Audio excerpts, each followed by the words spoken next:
लेकिन कन्या के आश्वासन पर अपने आसपास के गांव में भंडारे का संदेश पहुंचा दिया गया।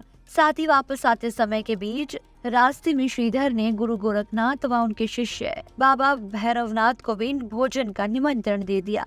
श्रीधर के इस निमंत्रण से सभी गांव वाले अचंभित थे। वे समझ नहीं पा रहे थे कि वह कौन सी कन्या है जो इतने सारे लोगों को भोजन करवाना चाहती है।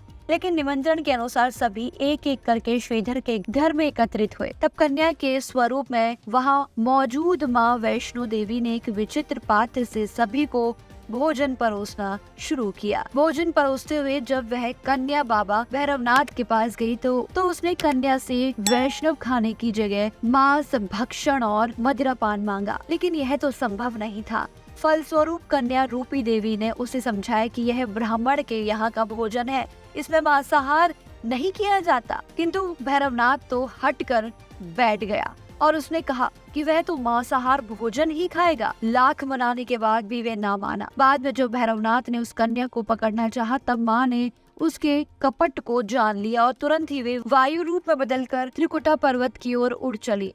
भैरवनाथ भी उनके पीछे गया। कहते हैं जब माँ पहाड़ी की एक गुफा के पास पहुंची तो उन्होंने हनुमान जी को बुलाया और उनसे कहा कि मैं इस गुफा में 9 माह तक तप करूंगी, तब तक आप भैरवनाथ के साथ खेलें। माँ की आज्ञा अनुसार इस गुफा के बाहर माता की रक्षा के लिए हनुमान जी ने भैरवनाथ के साथ 9 माह खेला। आज के समय में इस पवित्र गुफा को अर्धकुंवारी के नाम से जाना जाता है। कहते हैं उस दौरान हनुमान जी को प्यास लगी तब माता ने उनके आग्रह पर धनुष से पहाड़ पर बाण चलाकर एक जलधारा निकाली और उस जल में अपने केश धोए। आज यह पवित्र जलधारा बाण गंगा के नाम से जानी जाती है। जब भी भक्त माता के दर्शन के लिए आते हैं तो इस जलधारा में स्नान अवश्य करते हैं। जलधारा के जल को अमृत माना जाता है।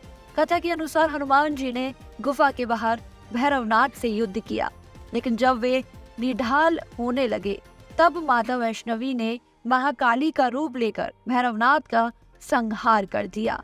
भैरवनाथ का सिर काटकर भवन से 8 किलोमीटर दूर त्रिकुटा पर्वत की भैरव घाटी में गिरा।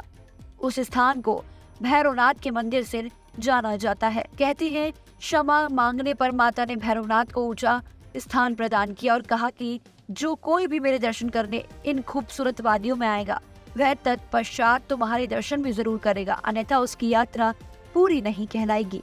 यही कारण है कि आज भी लोग माता के दर्शन के बाद बाबा भैरवनाथ के मंदिर जरूर जाते हैं। मान्यता अनुसार भैरवनाथ को मोक्ष दान देने के बाद वैष्णो देवी ने 3 पिंडी यानी सिर सहित एक चट्टान का आकार ग्रहण किया और सदा के लिए ध्यान मग्न हो गई।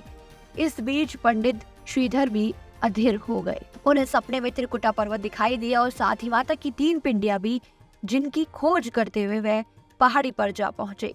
पिंडियां मिलने पर उन्होंने सारी जिंदगी विधि पूर्वक उन पिंडियों की पूजा की। उनसे प्रसन्न होकर देवी उनके सामने प्रकट हुई और उन्हें आशीर्वाद दिया। तब से श्रीधर और उनके वंशज ही देवी माँ वैष्णो देवी की पूजा करते आ रहे हैं।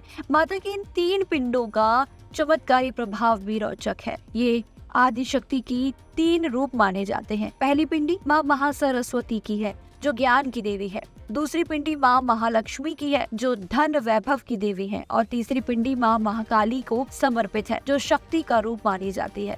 इन 3 पिंडी का मनुष्य के जीवन से गहरा रिश्ता है।